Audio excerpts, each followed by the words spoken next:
What is up, friends? And welcome into another episode of Trust the Tape. I assume Bryan Broaddus will be here momentarily because he didn't tell me any different. You know what I'm saying? We are going to talk about the injuries that the Cowboys are dealing with and what they're going to do about it. We'll talk about some of the things that the tape says about the Cowboys against the Chicago Bears. And I say good morning to you guys. My name is Jeff.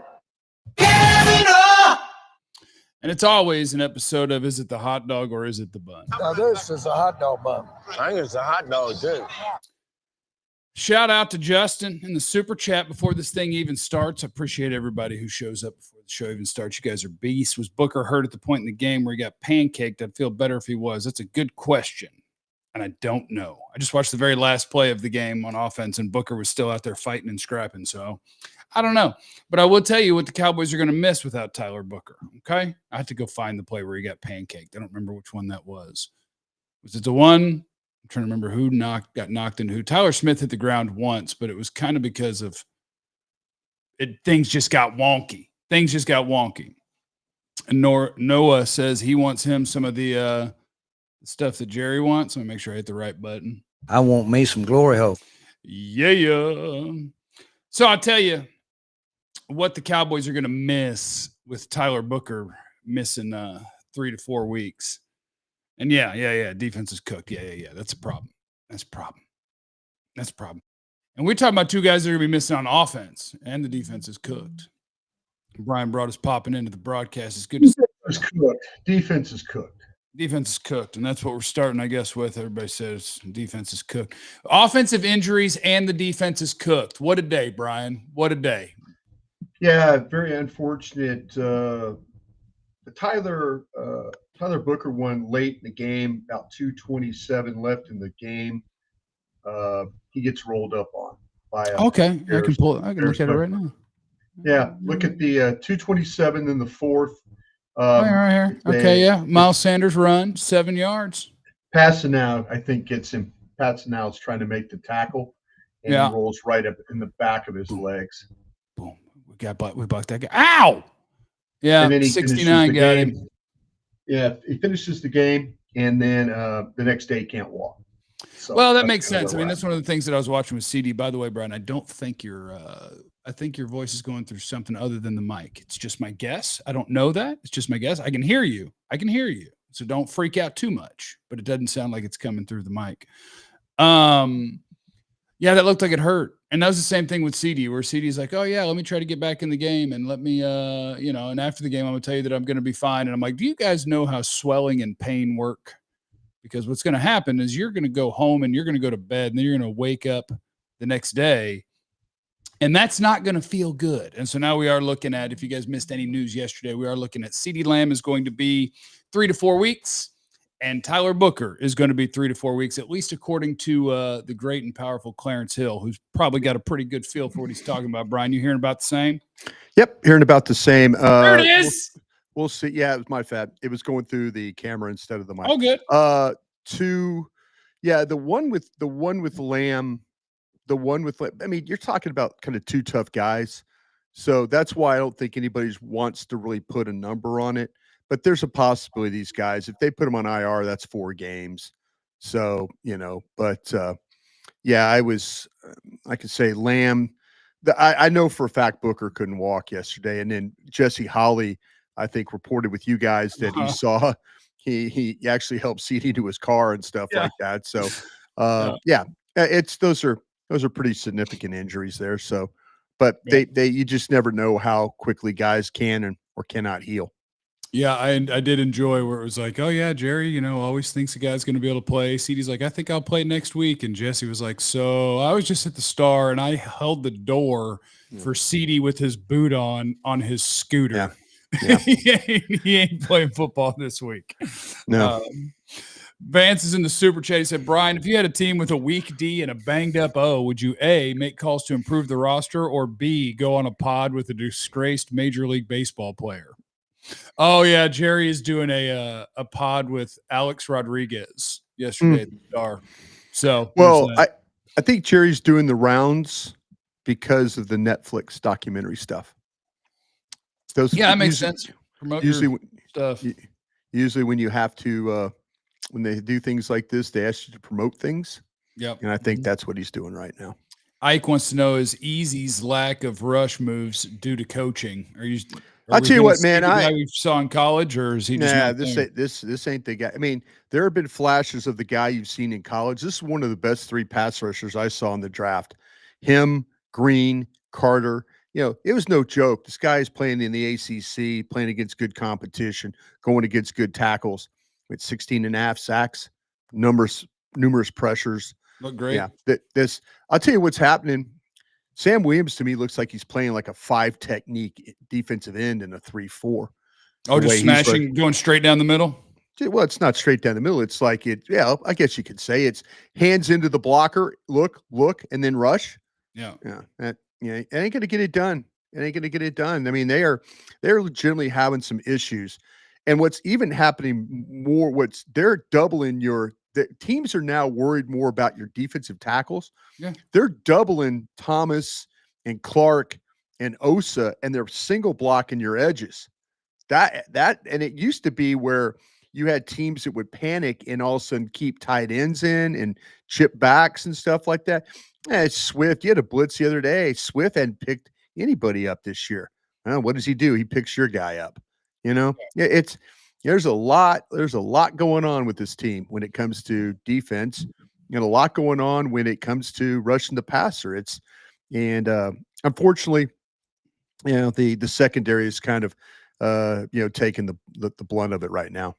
And what is I think the most worrisome about this is that now you're losing CeeDee Lamb for a little bit. You're losing your starting right guard for a little bit. And it's NFL, man. And I think it's at a time where they weren't good on defense, and you need but you need your offense. You're right. You need your offense. Your offense is going to have to win these games. Yeah. Yeah, I don't think they're going to be good on defense. I think we can go ahead and chalk that up, right? Not. And probably so, not. It's all on your offense. Like George Pickens won't tip a ball to the other team. Like we don't have the luxury can't punt of playing okay. We got to play great. Yeah. And now you're going to take away pieces from that. And I think you can tell me what you think about this. I think the toughest part about losing Tyler Booker now, along with Cooper Beebe, is watching Tyler Booker against the Chicago Bears I just sorted by Javonte Williams carrying the ball. That dude's a monster. Yeah. Helping you run the ball. That dude's a monster helping you run the ball. I would consider putting Nate Thomas at tackle. At guard. I would consider that. I know they're going to probably go with TJ Bass off the rip. And the one thing is that TJ Bass and Hoffman worked together. They played every preseason game. They played the majority of the preseason games together. And so, that familiarity, that's cool. But I would consider playing Nate Thomas at right guard just to keep the element of the power element to it. Because Steele can run block, and Steele can run block because he understands how to combo block with guards. Yeah. He and Booker are really him and Spanford good on the edge. I'll give Steele credit for being a good run block, which I never thought he would be because of a lack of power. His pass blocking is at times you can't watch, but his run blocking stuff, the guy has a feel for how to get into a double team block and then get up the field. Yeah. He's got a feel for that. And so, but I would consider playing Nate Thomas at right guard is what I would do. That's kind of where I thought he would be one day, but he's your number one. I think, Hoffman's now because of the center, but if you're talking about guys off the bench, yeah, I think Nate Thomas needs to find a way to make his way on this field somehow. Give you a power element. Super chat. You need to chill out, buddy. Okay, you need to chill out a little bit. You never know what Poppy the puppy will pick next week. We could win a bunch of games. Can I give you an observation on Terence Steele that I find amusing? Because when I watch tape, I like to find the things that amuse me. Mm-hmm. And so Terence Steele, to your point, I think when they do, because they vary kind of what they do when they're running the ball, when they have him down blocking into a double team on an end, like he'll do that really, really well. Mhm. And then when it's time to go up to a linebacker, like sometimes it gets wonky, but the job gets done. And Amazing. he ends up kind of blocking him with his hip while he's just running next to him. And it's just some really fun looking things. Oh no, that's what he could do. We've seen him a couple of different times get all the way across the field on blocks, but that's because he's got a little bit of an ability to run, but it's kind of like, you ever seen a Doberman dog run? Like the front legs are going here and the back legs are going over here. Okay. That's kind of like how he runs. I don't think Steele can. So just paying attention to Booker while watching this morning and then seeing what's happening next to him. Mm-hmm. I think it's clear as day that what's happening with Steele is, I'm going to have to remember what all he's hurt in his life. Steele does not bend at the knee. Steele bends at the waist. And that's what gets you in trouble. Lack of power. That's a lack of power. It's like, he's spent his whole. If you don't have power, and Duke might be listening to our broadcast here one day, and he'll probably call me on this one. That's okay. But and I love Duke. But you the can thing, come get some too, brother. No, it's not it's Duke might my fault. agree with me. Duke might agree with me on this one. When you don't play with power, what the first thing you do is you try and attack with your head. You try and attack, and then you stop the rush with your head, and then settle. Yeah. That's you kind of lean in and then absorb to get the blocks. And that's why you see some of these guys that play over the tops of their feet. Yeah. They really don't they don't know how to bend, but they lack power to be able to handle blocks. And so Steele's life has been head first and then settle. And he gets away with it more times than not, which is crazy. Yeah. Justin, I do have one other funny block that I want to talk about, and then I want to talk about Tyler Guyton here in a minute. He's not one of the hurt guys, but I do want to talk about him, Justin. But when you're in the super chat, you get some. Hell, let's just switch to a 3-4. It'd be the least stupid thing I've seen this year. This way, the front can be as lost as the secondary. I mean, yeah, if you don't want to, you already don't want to rush the passer. So let's just, just tell everybody to 2-gap it and move on with our day. Yeah. No, we're going to figure this out. That's what we're going to do. We're going to figure this out. My favorite block of the game. Mm-hmm. Let me get to my notes. My favorite block of the game, 1st and 10, midfield, late first quarter. They're running max protect to try to hit Turpin on a bomb. Yep. Okay? Mm-hmm. You know the play? Yep. So Pickens is running a shallow cross. Mm-hmm. Turpin's going, wee! And Dak wants to unleash this thing to Turpin. Mm-hmm. They got 2 tight ends. It's max protect. Everybody's blocking. Mm-hmm. So Ferg's job is he's the left tight end, and his job is to come on over this way after the snap and seal up this right side because we're in max protect. He wants to appear as if he attempted to do his job without attempting to do his job. Sure. The guy out there is already being blocked by 2 people. So it's like nothing's happening here. And so he drops his left shoulder as if, look, I'm gonna give him a piece. Mm-hmm. But he's not even looking while he does it. And he ends up like the greatest pass rush move ever accidentally. Slipping down in between 2 guys blocking a guy. He accidentally goes through all of it like a hot knife through butter. Mm-hmm. So now Jake is like a train that just came out of a tunnel into daylight, and he has no idea what to do because he's supposed to be blocking. Mm-hmm. He's like, well, I'm past that. I guess I'll jog this way. And so he jogs this way. And then he realizes, well, now I'm 4 yards downfield doing nothing. I should probably look back and see what's happening. And the ball's about to hit him in the head. Yeah. Dak's like, well, hell, if you're there, I don't like the deep shot. And I use that little fun anecdote to tell you this. Jake Ferguson either can't or ain't interested in blocking. That's all I wanted to tell you. Yeah, he's the things he's dealt with the concussions and the knee injuries and the stuff like that. I think he's in preservation mode to try and, he's had to make a lot of catches already. I think he's one of the tops in the league when it comes to receptions already. 13. But I'll tell you what's a little bit sad about the offense was that there were several times where they went max protection. And the one time that Guyton had a breakdown was they go max and he gets beat. They're gonna take a deep shot, and he he gets beat on the play on max protection, and you can't. And it was the backup edge too. Yeah, and that's It was this Robinson. we've said this before. The margin of error for the offense is very, very, very small. They can't punt, and they almost have to every drive either kick a field goal or score a touchdown. That's Yeah. where you're at right now. And in the Giants game, your defense came up with 2 stops at the end of in the overtime period to win that game. That's what your hope has to be. You have to hope that maybe there's a holding call or a weird throw from the quarterback who throws it sideways and it goes out of bounds and it's a 17-yard loss. Those are the kinds of things you now have to hope for with this defense. It's a shame that it's come to that. And it's a shame that you got some guys that are playing well. Kenny Clark being on the field and off the field is about good for about a yard a carry, for you.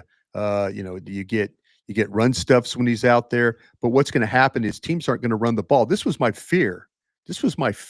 Going into the season. And people say, "Oh, no, you're saying it now."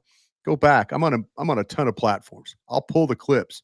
People pull clips on me all the time. He's on a lot of platforms. I'm on a lot of platforms. A lot. My biggest fear was when you traded Micah Parsons that your offense was going to score points and your defense wasn't going to be able to rush the passer. That was my fear, and all of a sudden now teams, you got a good dose of what it was. You ran the ball very well the other day, but you got a good dose of what it's like to be behind in the game and not be able to not to run the ball anymore. That's what happened, and that's the fear.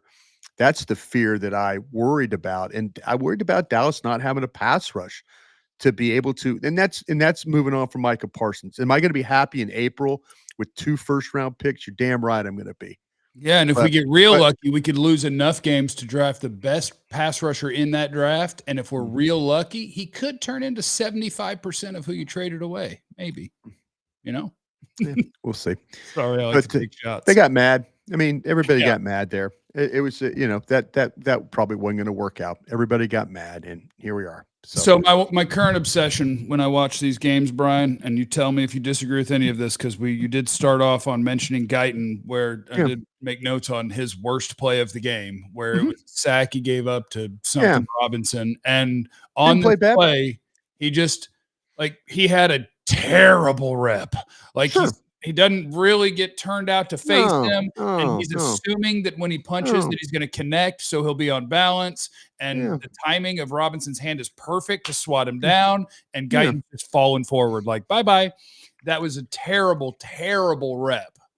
Terrible rep to happen at that particular time when you're trying to maybe take a shot and you had guys down the field. I'll tell you what, there were some terrible reps with not taking some hole shots against the cover too. And I know you watched – the Turpin play that was made where he got whacked along the sidelines, that play could have been made a lot more in that football game. There were opportunities. We just didn't take the opportunity to make that throw.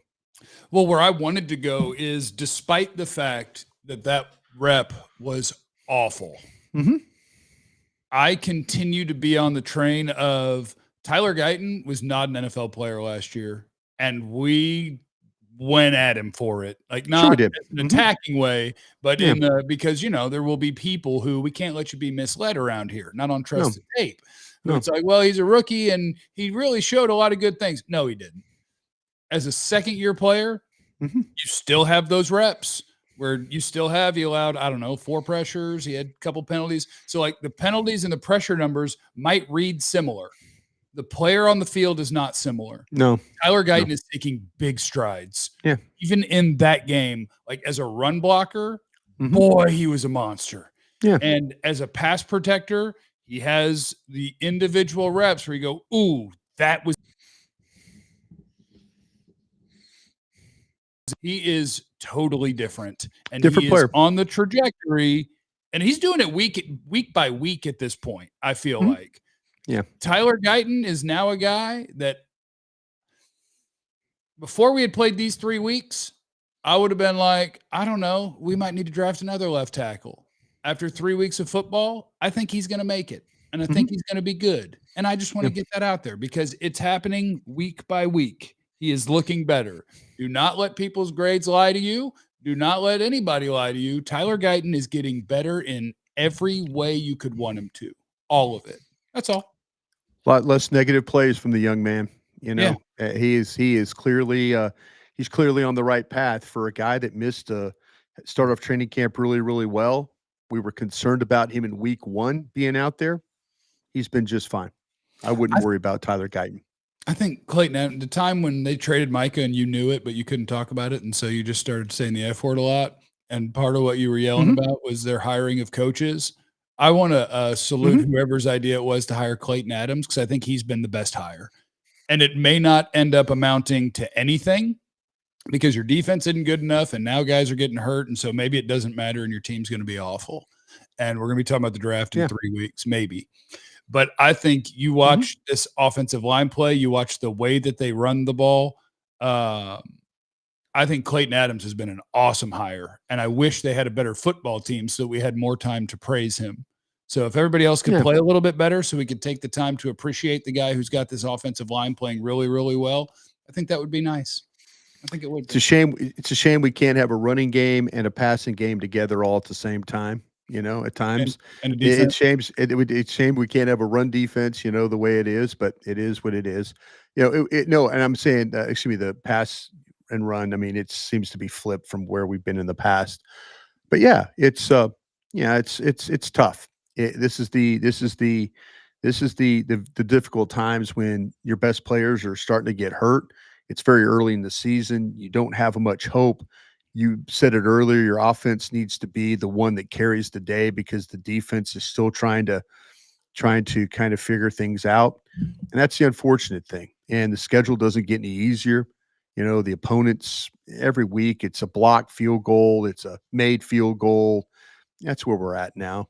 But the fact that Dallas has to go out there with 2 of their better, and I'm calling Booker 2 of your better offensive players, because the young man has played at a very, very high level for, just plug and play and go get them. So yeah, we'll see if they can navigate this thing. I believe in the desperate team theory. I think Chicago was a desperate team last week. I think Dallas is a desperate team right now. I really do. And you got to be careful. It's a desperate team after losing to the Cleveland Browns. The Cleveland. I don't think there's any shame to losing to the Cleveland Browns, but the way they play defense. That's fair. I mean, Green Bay special teams lost that game. Yeah. They got a block in, was it backup offensive linemen that were in there that got the damn thing blocked, but that's, to me, losing in the NFL, you could look at Atlanta. Yeah, Carolina hung 30 on them. Carolina hadn't hung 30 on anybody since the Cam Newton days. They're about to hang 30 on somebody around here, I'll tell you. It could very well. Could very well. Yeah. Or we're going to figure it out. Maybe we'll figure it out. But you're going to need, like you say every week, and I'm not doing this in a mean way. I'm just saying Dak Prescott has to play at an MVP level. Fair or not. Fair or not. And I'm not saying because he's making $60 million. No, they need him to play at that Dak Prescott level that we've seen here the last several weeks. Terry Matthews, Freak Jesus, wants to know why we're paying $60 million a year if we're so reliant on running the ball. I'm glad you asked. I'll be happy to tell you, Kerry. I got you covered, buddy. We're friends. That's why I'm here for you, is to be able to help you with this. Dak Prescott makes the same amount as all good starting quarterbacks when they come up for a contract, except the team you cheer for has a GM that strung it along until it was the last second, and now the quarterback had leverage. Any other guy who made 25 or more, if he got to where Dak got to, would have gotten 60. Jerry screwed that up. Stop blaming Dak. Please. No, see, this is the thing. This is the thing that's really, really hard for people to understand. Dak Prescott asked for something, and the Cowboys gave it to him. It's not on Dak. It's not on him at all. This is on it's on the front office. You're absolutely right. Dak says, "Hey, this is what I'd like to get," and the front office agreed with him. That's on the front office. That's not on Dak. They could have agreed a long time before that. I've asked people, "Hey, this is what I think my worth is." People have said, "No, that's not your worth." I'm like, "Okay, well, I'm going to go create my own company then to find my worth." I did the same thing, and then I quit. Yeah, that's what I'm saying.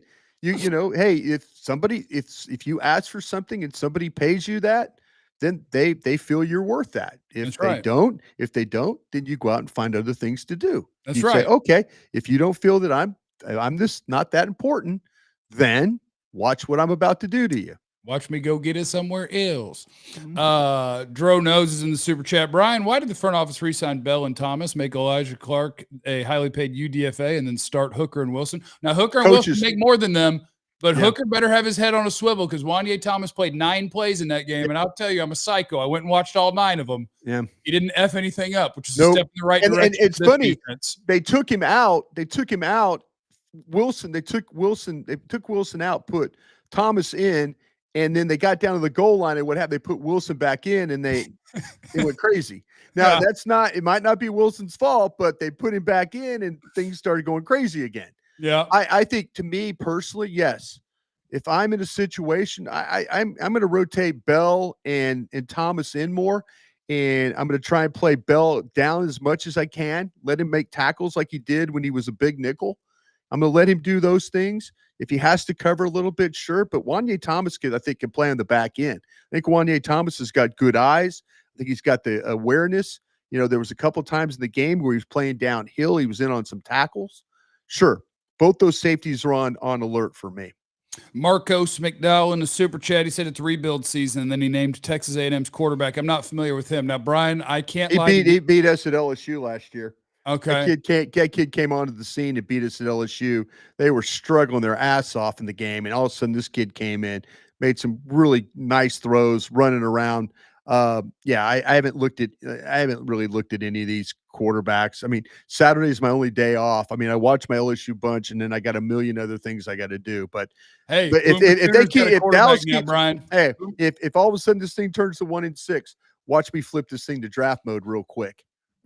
2 nights ago, I watched the Miami defensive end on the All-22. He's pretty damn good. Did you? Pretty good. Yeah. I watched one guy. Don't tell my audience that. Look, we're not tanking. It's not draft season. No, what I saw on the timeline though, everybody had the ice tank sliding around the corner. What was I made a joke tweet about trade. And then and then everybody's like, it was like you said, show me your best ice tank video. And I didn't do any of that. The sliding ice tank. I never said the word tank. I never did anything. I have no idea. All I knew at that point was that the brand is strong with the ice tank gif on Twitter. Oh, they know when you start to talk tank, they're immediately going to send you the picture of the ice tank going along sliding around the corner. And I didn't even talk about tanking. That's why I knew the brand was strong. My people just went there, but because I said trade for Parsons, they were like, what about this? Well, I was going to start on this thing November 1st, but if all of a sudden I need to know about A&M's quarterbacks and others, I'm sure going to dive in there. Trust me.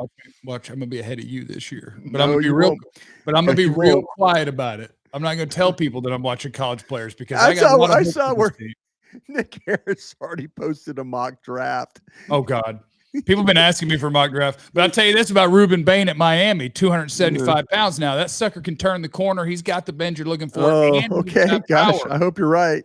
And he's got. I saw that a guy in the second round at Boston College. I hope you're right. This guy's 275 and will run down your chest too. I'm just telling you now. All right, I hope you're right. He's got the last name Bain, so we can all wear the mask. And be like, oh, good morning, the dog, and you. We can do all that stuff, and that'll be fun.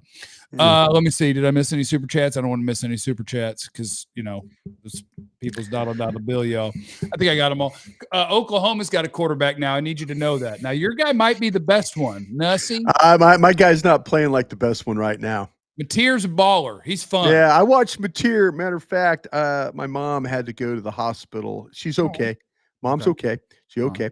I spent Saturday afternoon at the hospital, but she was doing work testing, and then I was watching Oklahoma play Auburn, and I do like Oklahoma's quarterback. And that wasn't even his good game. That was his kind of iffy game. That's kind of iffy. How about Oklahoma cheating with that play, with that sideline play, man? Wasn't cheating. He never came off the field. Therefore, it's not a sneak attack. I think they said that. I think they said in the Southeastern Conference afterwards, the officials said that was an illegal play. Yeah, don't be pulling that crap against LSU in the end of the season.